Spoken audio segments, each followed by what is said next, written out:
G'day everyone and welcome to Aussie 101. Today we'll be learning to understand the Australian dialect, so you'll be able to communicate with the locals more in their native tongue. Firstly, we'll be covering how to know if you are Australian.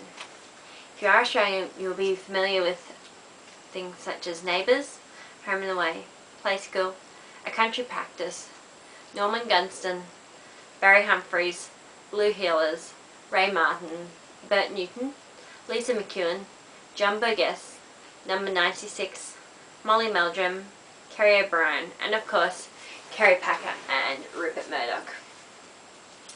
You'll also be aware, if you are from Australia, that there is no such thing as Burger King. There is Hungry Jack's, which is more often abbreviated to HJ's. You'll know that snow is a memorable and freakish occurrence, and sometimes it's even fake. You'll understand the difference between a thong and a G-banger. This is a thong. A G-banger, or a G-string, is a triangular piece of material with some string coming off it, which for some reason people consider underwear. I don't own any, so we do not have an example. You'll be able to abbreviate almost any word in existence. More often than not, it ends with an O. For example, Arvo, Combo, Garbo, Kero, Lezo, Metho, Milko, Muso, Rego, Servo, Smoko, Speedo, Rido, etc. You'll know that some people pronounce Australia as Australia, and that this is perfectly acceptable. You'll be aware of the fact that there is a universal location called Whoop Whoop, and this is in the middle of nowhere, and it exists regardless of your location. You refer to people as your mate, but you never use the term Sheila or shrimp on the barbie, contrary to popular belief.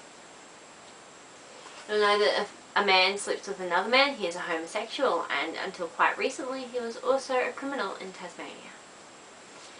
You resent people who succeed over others, which means you believe in the tall poppy syndrome, and that everyone should be equal so that everyone gets a fair go.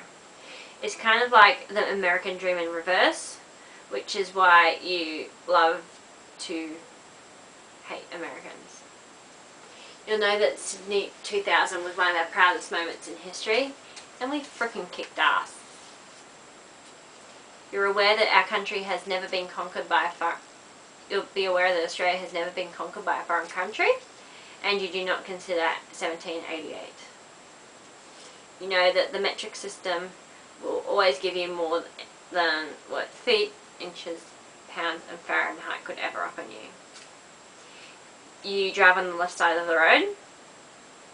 You feel that your country is out of place and surrounded by stable colonial countries who believe that you are racist, imperialistic and unfairly wealthy. New Zealand are your country cousins. They have some kind of weird fish and chips accent, and for some reason believe that they invented pavlova. Idiots. And you will always beat them at any sporting endeavours they ever try. You believe that Sydney should be the capital of Australia because you are aware that Canberra is a hole. Lawyers wear wigs and robes, and they make them look frickin' awesome.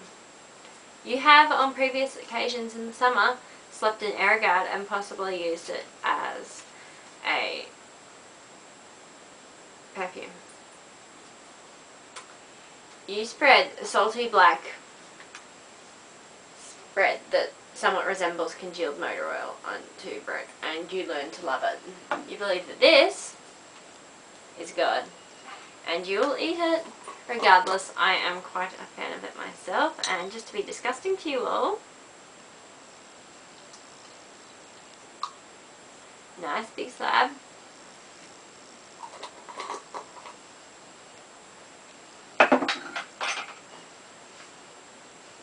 It tastes incredible. You believe that the term democracy gives you the power to draw caricatures of the Prime Minister, be it John Howard or Kevin Rudd. You also don't use the Prime Minister's full names. For example, Kevin Rudd becomes K. Rudd and George W. Bush is W. You find footballers dressing in drag on TV quite funny, yet your son being gay is not. You know how to compress words together, such as g'day and do reckon, because this allows for more profanities. You're aware that the barbecue is a political arena where whoever has the tongs is in charge. The males always cook the meat and the women are in charge of the salads. The private lives of footy and cricket players are national priority and comes before any other kind of local, national or international news. Your childhood was full of fairy bread and you could not imagine your life without it. There is a slight chance that you know the first verse of the national anthem. However, if you do, you are unaware of what the word girt means. However, you do know every word of the song Kaisan. You have consumed a hot beverage, be it tea, coffee or hot chocolate, through a Tim Tam. Your family believes that backyard cricket is a good way to bond with the family and the garbage bin. And the one hand, one bounce rule always applies. When walking down the street, you don't stare at anyone who's not wearing shoes and is going barefoot because you're doing it yourself as well. You know what Tropfest is and it frickin' rocks. You firmly believe that regardless of what happens, everything will be okay. And in response to a problem, you have answered before, she'll be right. You have a long-winded, fabulous story containing drinking a lot of goon, but you can't quite remember it. You own quite a few blonde chesties, which become affectionately known as a bluey. You know how to slip, slop, slap like it's nobody else's business. And you've heard the Prime Minister call people un-Australian, and it is enough to get anyone to sit down, shut up and listen. You know the value of a public holiday is measured in alcohol consumption, and God bless the Queen and her 4-day long birthday.